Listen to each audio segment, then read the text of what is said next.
आ जाओ भाई, आर्टिफैक्ट मिला है। ये देखो, ये हड्डियां हैं, ये बर्तनों के टुकड़े हैं। इनके ढांचे आधे मिले हमें।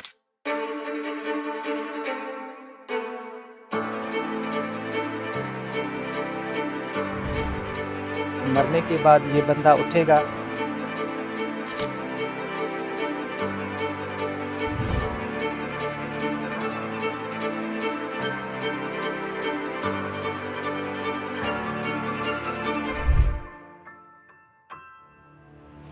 हमने विजिट किया दुनिया की सबसे पुरानी और सबसे एडवांस्ड सिविलाइजेशन के खंडरात को, जहां 5000 साल पुराने जिंदगी के आसार आज भी वाज़े तौर पे अपनी मौजूदगी का एहसास दिला रहे हैं।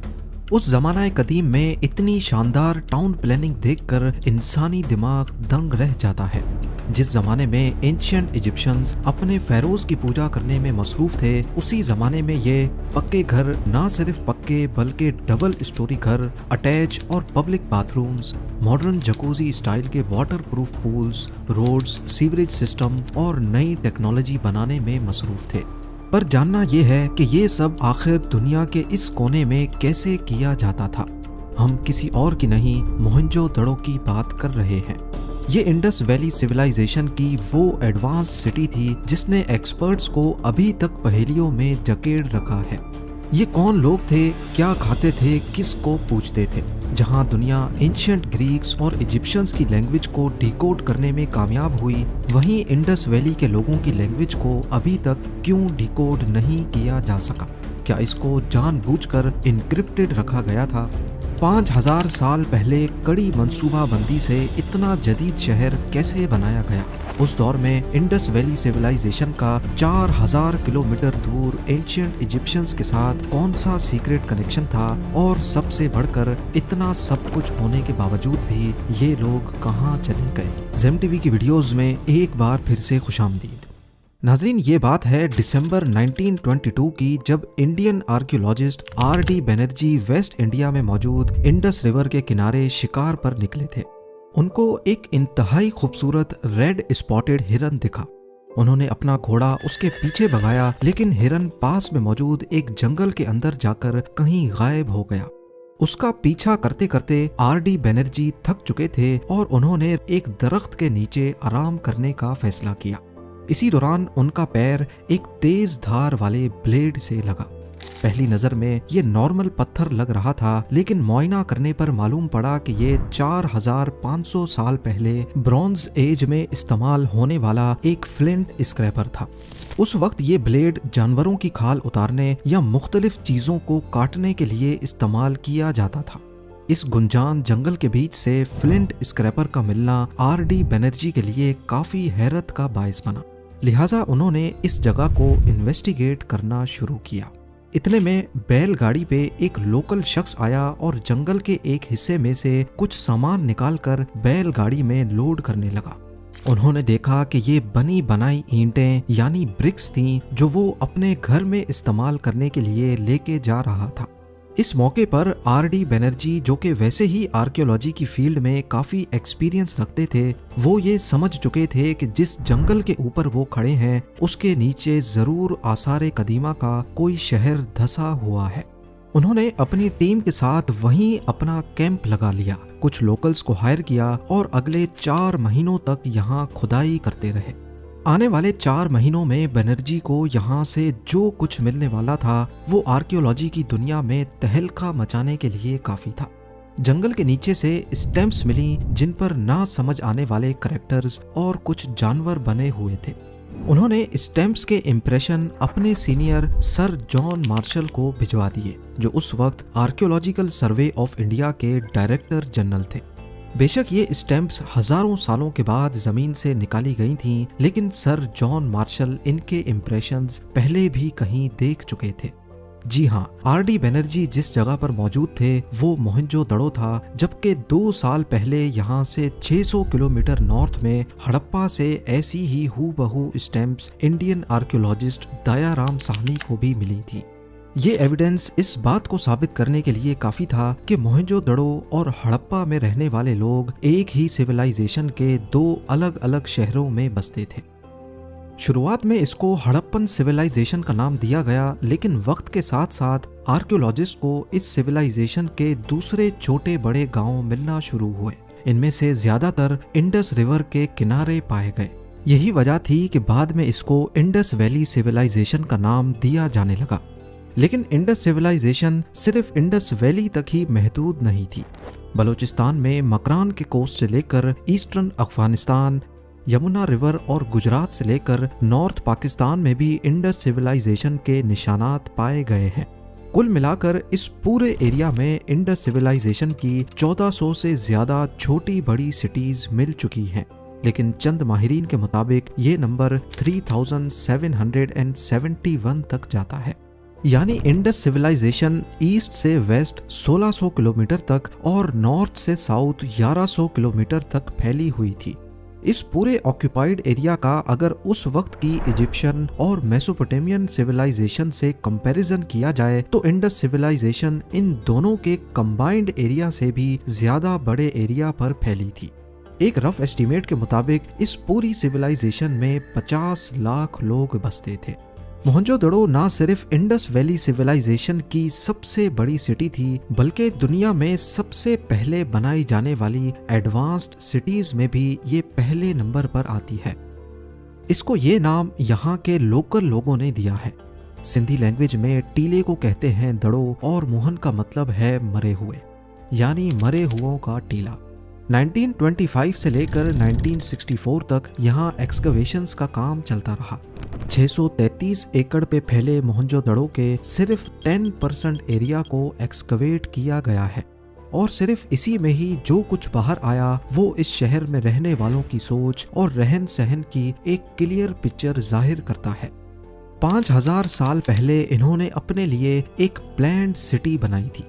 एक तयशुदा मंसूबे के मुताबिक सड़कें और गलियां बिछाई गई जो एग्जैक्टली नॉर्थ से साउथ को जाती हैं, और जो सड़कें क्रॉस में बनाई गईं वो इनके ठीक 90 डिग्रीज में बनी हैं। मोहनजोदड़ो की पूरी सिटी अलग अलग हिस्सों में बटी हुई देखी गई। एक अपर सिटी है जिसको सिटाडेल कहा जाता है। ये लोअर टाउन से मुख्तलिफ है, जिसमें सारी इंपॉर्टेंट बिल्डिंग्स मौजूद हैं। जैसा कि आजकल की मॉडर्न सिटीज में गवर्नमेंट ऑफिसेज के लिए अलग एरिया होता है। इसमें शामिल है एक कॉलेज जहां लोगों को एजुकेशन दी जाती थी, एक ग्रेनरी यानी अनाज का गोडाउन, इसमें हवा के गुजर के लिए रोशनदान भी मौजूद थे और लोडिंग अनलोडिंग के लिए एक प्लेटफॉर्म भी। ग्रेनरी को देखकर ये अंदाजा होता है कि यहाँ की गवर्नमेंट अपने लोगों के लिए कितनी फिक्र करती थी। सैलाब या मुश्किल हालात में ग्रेनरी में स्टोर किया हुआ अनाज लोगों में बांटा जाता था। इसके बाद आता है ग्रेट बाथ, जो 2.5 मीटर गहरा पानी का तालाब है और इसकी दोनों साइड्स पे उतरने के लिए सीढ़ियां भी बनाई गई थी। याद रहे कि मोहनजोदड़ो का ग्रेट बाथ दुनिया में अपनी नौयत का सबसे पुराना बाथ है। 12 मीटर लंबे और 7 मीटर चौड़े इस बाथ में 2,10,000 लीटर पानी भरा जा सकता था। ये इतना ही पानी है जितना आजकल छत पे लगे 30 वाटर टैंक्स को मिला लिया जाए। पर इतना ज्यादा पानी का वजन 5000 साल पुरानी दीवारें कैसे झेलती थी? खुदाई के दौरान मालूम पड़ा कि ग्रेट बाथ की दीवारों को जिप्सम और बिचुमेन यानी डांबर से वाटर टाइट किया गया था। जिप्सम जो कि प्लास्टर के तौर पे इस्तेमाल किया गया और बिचुमेन एक वाटर प्रूफ हाइड्रोकार्बन है जो आजकल भी वाटर प्रूफिंग के तौर पे इस्तेमाल होता है। ग्रेट बाथ के चारों तरफ कुछ पिलर्स देखे जा सकते हैं। ऐसा माना जाता है कि ये पूरा तालाब एक बड़ी छत के नीचे था, जिस तरह आजकल के कवर्ड पूल्स होते हैं। इसमें पानी भरने के लिए साथ ही एक बड़ा कुआं भी मौजूद है और पूल से पानी निकालने के लिए भी एक खास सिस्टम डिजाइन किया गया था। बाथ के बॉटम पे आप ये सुराख देख सकते हैं जो कि एक बड़े नाले में निकलता है और यहाँ से पानी होता हुआ शहर से बाहर दरिया की ओर निकाल दिया जाता था। इस ग्रेट बाथ का असल मकसद क्या था ये अभी तक सही से वाज़ेह नहीं, लेकिन माहिरीन का कहना है कि यहाँ रिलीजियस एक्टिविटी होती थी। सिटाडेल यानी किले में और भी काफ़ी बिल्डिंग्स हैं, लेकिन एक ऐसी है जो इन सब से अलग है। इसको पूरी तरह से एक्सकवेट नहीं किया गया, लेकिन ये मिस्टीरियस बिल्डिंग 4800 स्क्वायर फुट के एरिया पर फैली हुई है, जिसमें 20 बड़े बड़े पिलर्स खड़े हैं। असल में ये कोई बड़ा असेंबली हॉल था जिसमें यहाँ के ऑफिशियल्स इकट्ठे होते थे, या फिर कोई सेरेमोनियल हॉल जहाँ छोटे बड़े फंक्शंस किए जाते थे। मोहनजोदड़ो में हमने एक बड़ी इंटरेस्टिंग चीज नोटिस की कि यहाँ जितने भी स्ट्रक्चर्स, बल्कि पूरा शहर ही एक उठे हुए प्लेटफॉर्म पे बना हुआ है। ऐसा नॉर्मली सिर्फ तभी किया जाता है जब घरों को बारिश के पानी या फिर सैलाब से महफूज रखना हो। आज भी मोहनजोदड़ो सिंध के जिस हिस्से में मौजूद है, यहाँ हर दूसरे साल बारिशों की वजह से पूरे गांव सैलाब की जद में आ जाते हैं। इसका मतलब ये हुआ कि ये कोई इत्तेफाक नहीं, बल्कि 5000 साल पहले सैलाब को नजर में रखते हुए पूरे शहर को ही उठे हुए प्लेटफॉर्म्स पे एक खास प्लान के तहत बनाया गया था। लेकिन पूरे शहर को प्लेटफॉर्म पे बनाने का मकसद सिर्फ बारिश के पानी से ही बचना नहीं था, बल्कि मोहनजोदड़ो के लोग एक नया सिस्टम इजाद कर चुके थे जो इससे पहले दुनिया में कहीं नहीं देखा गया। जी हाँ, पूरी सिटी में शानदार ड्रेनेज सिस्टम इंस्टॉल किया गया था। शहर की हर बिल्डिंग और छोटे से छोटा घर भी इस ड्रेनेज सिस्टम के साथ कनेक्टेड था। उस दौर में वो लोग ये जान चुके थे कि ड्रेनेज के पानी को शहर से बाहर निकालने के लिए पूरे शहर का उठे हुए प्लेटफॉर्म्स पे बनना बहुत जरूरी है। ये सीवरेज सिस्टम कोई मामूली नहीं था, बल्कि हर थोड़े फासले के बाद इसमें मैन होल्स रखे गए थे ताकि ब्लॉक होने की सूरत में कचरा साफ किया जा सके। इसके अलावा सीवरेज सिस्टम को लाइमस्टोन के पत्थरों से ढका गया था। ये ना सिर्फ किसी हादसे से बचने के लिए, बल्कि लाइमस्टोन की खासियत है कि वो बदबू को अपने अंदर एब्जॉर्ब कर लेता है। इससे आप अच्छी तरह अंदाजा लगा सकते हैं कि यहाँ के लोग सफाई को लेकर कितने सीरियस थे। उस वक्त एंशिएंट इजिप्शियंस और मेसोपोटामियंस के पास भी ऐसा ड्रेनेज सिस्टम नहीं था और ना ही ऐसे रोड्स। इवन आजकल भी इंडिया और पाकिस्तान के काफी देहातों में इस तरह का सीवरेज सिस्टम नहीं पाया जाता। मोहनजोदड़ो में सिर्फ 10% एक्सकवेशंस में ही 700 वेल्स मिली हैं, 700 कुएं। हालांकि पहले तो इंडस रिवर में पानी काफी ज्यादा था जो बिल्कुल इसके बराबर से गुजरती थी, लेकिन फिर भी यहाँ जगह जगह पर कुएं देखे जा सकते हैं। पब्लिक के लिए बड़े कुएं थे, जबकि कई घरों में भी छोटे छोटे कुएं मौजूद थे। किले से हटकर लोअर टाउन में ज्यादातर सिर्फ घर, मार्केट्स और इंडस्ट्रियल जोन बना हुआ था। खास तौर पर किले के ईस्ट में वाक़े इस एरिया में यहाँ के बिजनेसमैन या फिर ज्यादा मालदार लोग रहते थे। यहाँ सिर्फ घर ही नहीं बल्कि डबल स्टोरी घर भी बने थे, जिनके बरामदे से चौड़ी सीढ़ियाँ ऊपर वाले फ्लोर्स पे जाती हैं। इनकी छत जिन पिलर्स पर खड़ी थी वो निशानात आज तक वाजे हैं। यहाँ के कुएं 10 फुट तक उठे हुए जो खास फर्स्ट फ्लोर पर रहने वालों के लिए बनाए गए थे। यहाँ मार्केट्स में हमें एक शॉप के अंदर बड़ा सा तंदूर भी दिखा जहाँ रोटियां पकाई जाती थी। इसके सामने एक बड़ी सी खिड़की ये इशारा देती है कि शायद यहाँ लोग लाइन बनाकर खड़े होकर अपनी बारी का इंतजार करते थे। मार्केट में एक दुकान ऐसी भी थी जिसके अंदर टेक अवे विंडो मौजूद थी, जैसा कि आजकल के मॉडर्न फास्ट फूड रेस्टोरेंट्स में होती है। एलीट क्लास के इस एरिया में एक घर की दीवार दूसरों से काफी मुख्तलिफ है। अंदर से ये मिट्टी से बनाई गई है, जबकि इसके बाहर वाला पोर्शन पक्की ईंटों का बना है। ये खास एहतमाम इस घर को ठंडा रखने के लिए किया गया था। परफेक्ट प्लानिंग का अंदाजा आप इस बात से लगा लें कि तमाम लोअर टाउन्स के बीच से गुजरने वाली चौड़ी सड़क बिल्कुल सीधी बनाई गई थी, जिसको गूगल अर्थ से भी देखा जा सकता है। शायद ये सड़क उस वक्त का इम्पोर्टेंट ट्रेड रूट था। इसी एरिया की फुटेजेस बनाने के दौरान हमें यहाँ एक दीवार में 5000 साल पुराना आर्टिफैक्ट धसा हुआ मिला। 2.5 इंच की ये कोन दिखती तो राइफल की गोली जैसी है, लेकिन असल में ये मिट्टी का बनाया हुआ एक ऐसा इक्विपमेंट है जो उस वक्त टाइम देखने के काम आता था। इसको सूरज के नीचे सीधा खड़ा किया जाता था और फिर इस कोन से बनने वाले शैडो से दिन के वक्त का अंदाजा लगाया जाता था। इस तरह की बहुत सारी कोन्स पहले भी एक्सकवेशन में यहाँ से मिल चुकी हैं। मोहनजोदड़ो की दीवारों में यहाँ जिंदगी की झलक आज भी नजर आती है। एक दीवार में मिट्टी के बर्तन और बैंगल्स के टुकड़े, इस्तेमाल शुदा कोयले और हड्डियों के पीसेस भी दिखाई दिए। ये देखो, ये हड्डियां हैं, एक हड्डी ये है, एक हड्डी ये है, एक हड्डी, ये एक ये रही हड्डी। बर्तनों के टुकड़े हैं। ठीक है, ये देखो ये बर्तनों के टुकड़े हैं। एक ये रहा, एक ये रहा। इस तरफ ये नीचे। नीचे देखो, ये देखो गोल देख रहे हो। पर हड्डियों के टुकड़ों और इस्तेमाल शुदा कोयलों का दीवारों के अंदर क्या काम? ये एक इशारा भी हो सकता है उस कुदरती आफत का जिसने मोहनजोदड़ो को इन खंडरात में बदल दिया है, जैसा कि फ्लड्स यानी सैलाब। हड्डियों की बात हो ही रही है तो आपको बताते चलें कि यहाँ से टोटल 37 ढांचे मिल चुके हैं, जिनमें से 14 ढांचे एक ऐसे कमरे से मिले जिसको रूम नंबर 74 कहा जाता है, या फिर आसान लफ्जों में स्केलेटन रूम। इसी स्केलेटन रूम में से 14 ढांचे निकाले गए, लेकिन ये ढांचे पूरे नहीं थे, यानी किसी का निचला हिस्सा नहीं था तो किसी का सर नहीं था। उनके ढांचे आधे मिले हमें, कुछ यहाँ तक मिले, नीचे का हिस्सा टांगे वगैरह नहीं मिले। कुछ की गर्दनें वहाँ पे पड़ी हैं, बाकी ढांचा मिला है।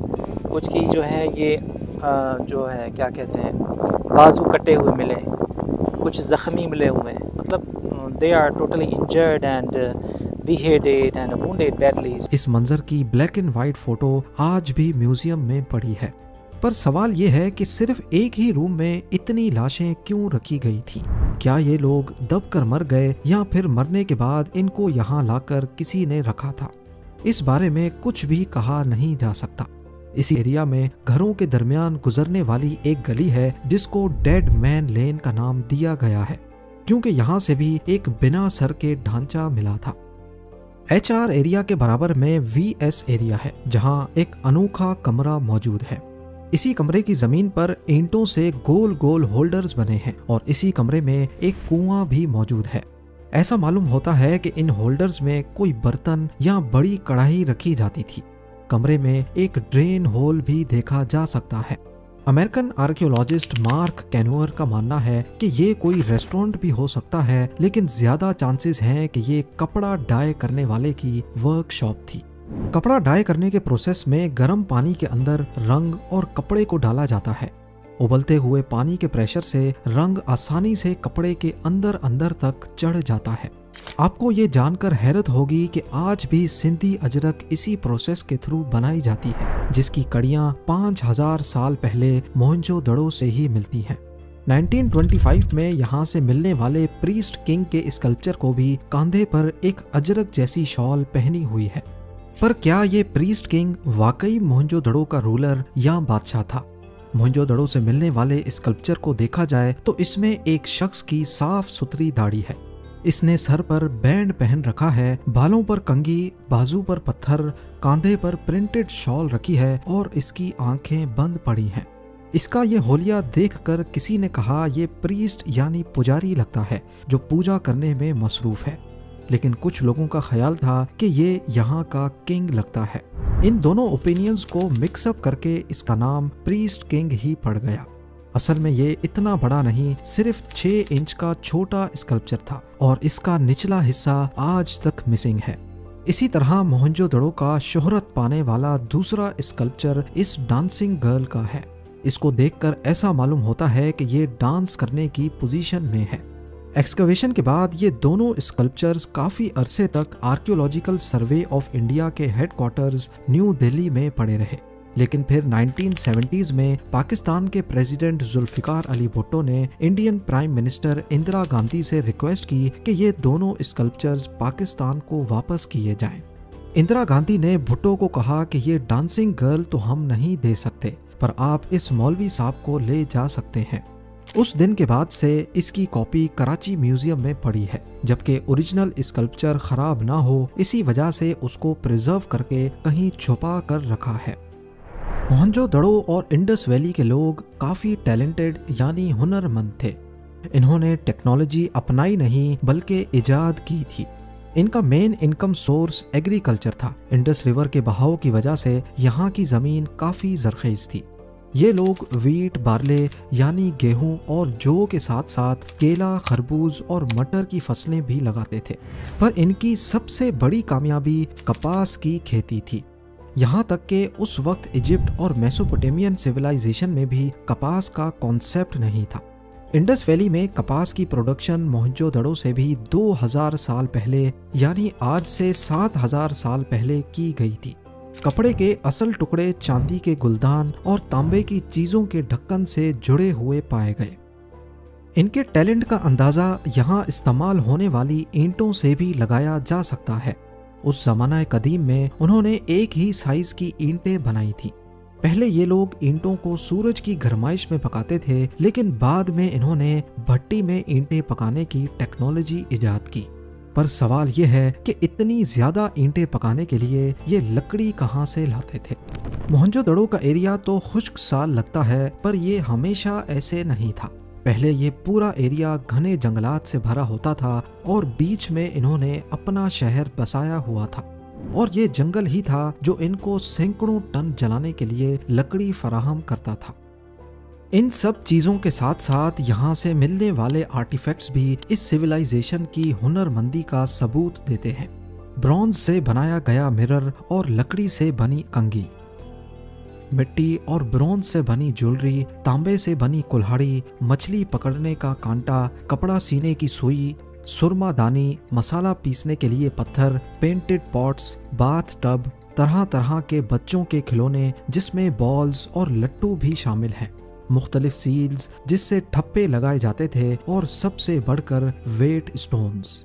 इन वेट स्टोन्स की जब ठीक से जांच की गई तो मालूम पड़ा कि ये लोग मुख्तलिफ चीज़ों को तोल कर बेचा करते थे।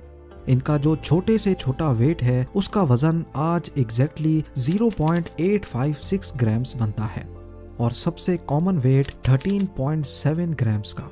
अगर सबसे छोटे वेट को 16 से मल्टीप्लाई किया जाए तो वो एग्जैक्टली 13.7 ग्राम्स ही बनता है। हैरानी की बात यह है कि पूरी इंडस सिविलाइजेशन में यही स्टैंडर्ड चलता था।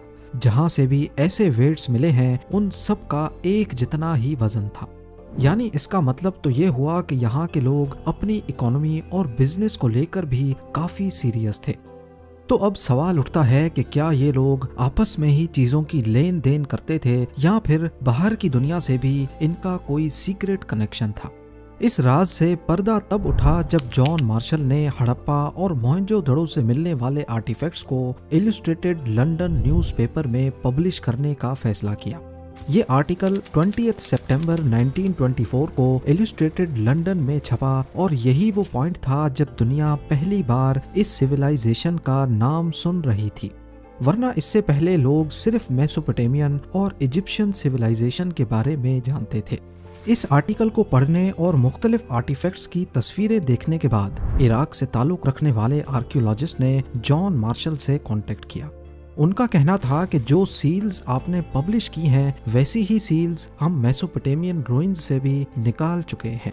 इसका सिर्फ एक ही मतलब है कि इंडस वैली सिविलाइजेशन का 2200 किलोमीटर दूर मेसोपोटामिया, जहां आज इराक मौजूद है, उनसे ट्रेडिंग रिलेशन भी था, और मेसोपोटामिया का इजिप्शियन सिविलाइजेशन से कनेक्शन था। इंडस वैली की एक नायाब कार्नेलियन बीड इजिप्ट से भी मिल चुकी है, जिसके बारे में एक्सपर्ट्स का कहना है कि ये पहले इंडस वैली से मेसोपोटामिया आई और वहां से इजिप्ट गई थी। तो ये कहना गलत नहीं होगा कि इंडस वैली के लोग इतने टैलेंटेड थे कि इनका काम उस वक्त इंटरनेशनली माना जाता था। ये वो तमाम चीज़ें हैं जो इंडस से मेसोपोटामिया और इजिप्ट में 3 से 5000 साल पहले इंपोर्ट की गई थी। इनमें वेट्स, नायाब तराशे हुए पत्थर, ब्रेसलेट्स, बीड्स और सील्स मौजूद हैं। अब अगर इनका बाहर की दुनिया से कनेक्शन भी था तो आखिर वो लोग इंडस सिविलाइजेशन के लोगों को किस नाम से पुकारते थे? आखिर इनका कोई तो नाम होगा। इसका क्लू हमें एक बहुत ही दिलचस्प और सच्ची स्टोरी से मिलता है। मेसोपोटामिया में अकाडियन एम्पायर के रूलर सारगान ने अपने शहर में एक बहुत बड़ा मंदिर बनाने का इरादा किया। इस मंदिर को सजाने के लिए दुनिया की कीमती चीजें इस्तेमाल की गईं। सारगान बादशाह ने इराक से मिलने वाली टैबलेट्स पे लिखा था कि मैंने अपने बहरी जहाज दिलमुन, मगान और मेलूहा भेजे थे और अपने लोगों से कहा कि वहां से जो कीमती चीज मिले वो लेकर आओ। दिलमुन उस वक्त पर्शियन गल्फ के एरिया को कहा जाता था जो आज का बहरेन है। मगान की शनाख्त ओमान और मकरान से हुई है। जबकि मेलुहा के बारे में माहिरीन का ख्याल है कि ये सारगान बादशाह ने इंडस वैली सिविलाइजेशन के लोगों का नाम लिखा है। अकाडियन एम्पायर के रिकॉर्ड में यह भी लिखा है कि मेलुहा से टिम्बर यानी लकड़ी, कार्नेलियन जो कि एक कीमती पत्थर है, और हाथी के दांत मंगाए गए। और ये कोई इत्तेफाक नहीं है कि ये तीनों चीजें आज भी सब कॉन्टिनेंट यानी इंडिया में पाई जाती हैं। टिम्बर के बारे में तो सब जानते ही हैं, कार्नेलियन आज भी गुजरात से निकाला जाता है, और हाथी के दांतों की बात की जाए तो इंडिया में एशियन एलिफेंट्स की 60% पॉपुलेशन आबाद है। मेसोपोटामिया यानी इराक जाने के लिए उस वक्त 2 रास्ते थे। एक जमीनी रास्ता था जो इंडस वैली से होता हुआ अफगानिस्तान, ईरान और इराक को जाता था, और दूसरा रास्ता समंदरी था। इंडस रिवर के बहाव के साथ कश्तियों पे सामान लादकर समंदर के जरिए पर्शियन गल्फ तक पहुंचाया जाता था। 5000 साल पहले समंदर का लेवल काफी नीचे था। पर्शियन गल्फ, जिसकी डेप्थ सिर्फ चंद मीटर ही है, ये पहले जमीन का हिस्सा हुआ करता था। और इस पॉइंट पे जहां अभी दुबई का ईस्टर्न कोस्ट है, यहीं से मेसोपोटामिया की टेरिटरी शुरू हो जाती थी। यानी जिस पॉइंट पर इंडस रिवर समंदर में गिरती है, वहां से इराक जो आज 2000 किलोमीटर बनता है, यही रास्ता पहले 1000 किलोमीटर लंबा होता था। मोहनजोदड़ो और इंडस सिविलाइजेशन की बहुत सारी चीजें तो हम जान चुके हैं, लेकिन कुछ चीजें अभी भी हम नहीं जान पाए, जिनमें सबसे ऊपर यहाँ बोली और लिखी जाने वाली लैंग्वेज है। इनकी लैंग्वेज को इंडस स्क्रिप्ट कहा जाता है। जिस तरह इंग्लिश के 26 अल्फाबेट्स हैं, हिंदी के 46 और उर्दू के 39। इन हर एक अल्फाबेट की अपनी ही यूनिक साउंड है। इसी तरह इंडस स्क्रिप्ट में अभी तक टोटल 419 अल्फाबेट्स या फिर फिगर्स रिकॉर्ड की गई हैं। अभी तक कई अटेम्प्ट्स किए जा चुके हैं, लेकिन इंडस स्क्रिप्ट ताहाल अभी तक डिकोड नहीं हो पाई। हम इस स्क्रिप्ट के बारे में सिर्फ इतना जानते हैं कि ये राइट से लेफ्ट लिखी जाती थी, और वो भी ऐसे मालूम पड़ा क्योंकि कुछ टैबलेट्स में जब लेफ्ट साइड पे जगह कम पड़ रही थी तो लिखने वाले ने कैरेक्टर्स को छोटा करके फिट कर दिया। इंडस स्क्रिप्ट की कॉम्प्लेक्सिटी देखकर कई एक्सपर्ट्स का ख्याल है कि ये एक इनक्रिप्टेड लैंग्वेज थी, और शायद ऐसा जानबूझकर किया गया था ताकि इसके बारे में कोई जान ना पाए। और अब हम जानते हैं एक ऐसी चीज के बारे में जो मोहनजोदड़ो में मौजूद तो है, लेकिन असल में ये उन्होंने बनाई नहीं थी। हम बात कर रहे हैं मोहनजोदड़ो की पहचान और यहाँ के सबसे ऊंचे स्ट्रक्चर के बारे में। जी हाँ, असल में ये बुद्धिस्ट स्तूपा है जो माहिरीन के मुताबिक मोहनजोदड़ो खत्म होने के करीब 2000 सालों के बाद खुशान बादशाह के दौर में बनाया गया था। स्तूपा की खास बात यह है कि इसके अंदर एक पॉट रखा जाता था जिसमें बुद्धा की एशेज होती थी। बुद्धा एक बुद्धिस्ट धर्म के रिलीजियस टीचर थे और उन्होंने अपनी सारी जिंदगी सादगी से गुजारी। जब वो मर गए तो उनकी बॉडी को लेकर उनके फॉलोअर्स में ही एक बवाल मच गया। हर कोई उनकी बॉडी के लिए लड़ने झगड़ने लगा। आखिरकार फैसला ये हुआ कि बुद्धा की बॉडी को जलाकर उनकी एशेज को उनके फॉलोअर्स के बीच बांट दिया जाएगा। पॉट में बुद्धा की एशेज लिए उनके फॉलोअर्स को जहां भी ऊंचा टीला नजर आया वहां उन्होंने एक गुंबद बनाया, उसमें बुद्धा की एशेज रखी और चारों तरफ कमरे बनाकर वहां पूजा स्टार्ट कर दी। लेकिन मोहनजोदड़ो की डिस्कवरी से पहले ही आसपास रहने वाले लोग खजाने की तलाश में स्तूपा के अंदर गए और इस पॉट को तोड़ दिया, जिसके टुकड़े 1925 में एक्सकवेशंस के दौरान मिले थे। अभी तक हमने मोहनजोदड़ो की डिस्कवरी के बारे में जाना, इनकी शानदार टाउन प्लानिंग, मुख्तलिफ आर्टिफैक्ट्स, टेक्नोलॉजी, लैंग्वेज, स्तूपा की हकीकत और इंडस सिविलाइजेशन का बाहर की दुनिया से ताल्लुक के बारे में जाना। लेकिन आखिर इतनी एडवांस्ड सिविलाइजेशन ये सब कुछ छोड़ छाड़ कर चली कहाँ गई? ये एक आखिरी सवाल है जो हर किसी के जहन में आता है। देखा जाए तो मोहनजोदड़ो से सिर्फ गिने चुने स्केलेटन्स ही मिले हैं, यानी ये जगह अचानक से खंडरात में नहीं बदली। मोहनजोदड़ो का टोटल एरिया 633 एकड़्स पर मबनी था और उसमें से सिर्फ 10% एरिया पर एक्सकवेशंस हुई हैं। यानी अभी तक 90% शहर जमीन के अंदर धंसा हुआ है। एक अंदाजे के मुताबिक इस शहर में 50,000 से 1 लाख लोग रहते थे। अगर यहाँ इतनी बड़ी पॉपुलेशन रहती थी तो हमला या कुदरती आफत की सूरत में यहाँ सिर्फ 37 नहीं बल्कि सैकड़ों ढांचे मिलते, लेकिन ऐसा नहीं हुआ। इससे जाहिर होता है कि ये जगह आहिस्ता आहिस्ता खाली हुई है। मुख्तलिफ प्रॉब्लम्स की वजह से ये जगह उनको छोड़नी पड़ी। सैलाब की वजह से एग्रीकल्चर का तबाह होना, इंडस रिवर में पानी का कम होना और बाहर से आने वाले लोगों का हमला करना। एक्सपर्ट्स का ख्याल है कि यही वो वजूहात थीं जिनकी वजह से मोहनजोदड़ो के लोग अपने शहर को छोड़ गए। ऐसा मालूम होता है कि ये लोग यहाँ से किसी और जगह पर नहीं गए बल्कि पूरे सिंध में डिवाइड हो गए और आहिस्ता आहिस्ता अपनी असल शनाख्त ही भूल गए। इसका जीता जागता सबूत इंडस सिविलाइजेशन का कल्चर और आजकल के लोकल कल्चर का आपस में मैच होना है। यहाँ की खूबसूरत पॉटरी, जिसको हाला हैंडीक्राफ्ट भी कहा जाता है, उसकी जड़ें भी 5000 साल पहले इंडस सिविलाइजेशन से ही मिलती हैं। यहाँ की ट्रेडिशनल अजरक आज भी सिंध में बनाई जाती है। कुल्हाड़ी का डिजाइन जो मोहनजोदड़ो से मिला, वैसा ही डिजाइन आज तक फॉलो किया जा रहा है। पर बहुत से ऐसे तौर तरीके भी हैं जो रिलीजियस वजूहात की वजह से आज फॉलो नहीं किए जाते, जैसा कि बरियल और खाना। मोहनजोदड़ो में मरने के बाद 3 तरीकों से बॉडी का बरियल किया जाता था। या तो उनको जला दिया जाता था, या फिर बॉडी के किसी एक हिस्से को दफनाया जाता था, और तीसरे तरीके में पूरी बॉडी को सजा धजा कर उसमें ज़रूरी सामान रख कर दफनाया जाता था। क्योंकि मोहनजोदड़ो के लोग लाइफ आफ्टर डेथ पर यकीन रखते थे, जैसा कि एंशिएंट इजिप्ट में होता था। बॉडी के साथ ज्वेलरी और खाना पीना भी साथ ही दफनाया जाता था। उनका यकीन था कि मरने के बाद जब ये दोबारा जिंदा होंगे तो उस वक्त उनके पास ज़रूरी सामान मौजूद होना चाहिए। खाने की बात की जाए तो यहाँ के लोग अनाज के अलावा कछुआ और मगरमच्छ भी खाते थे।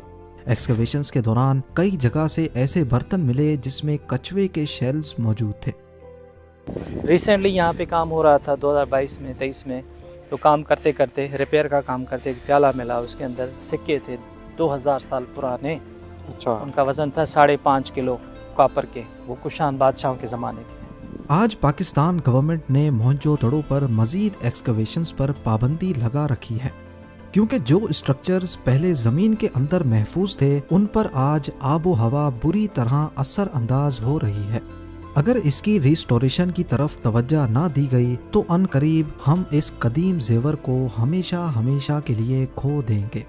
उम्मीद है ज़ेम टीवी की ये वीडियो भी आप लोग भरपूर लाइक और शेयर करेंगे। आप लोगों के प्यार भरे कमेंट्स का बेहद शुक्रिया। मिलते हैं अगली शानदार वीडियो में।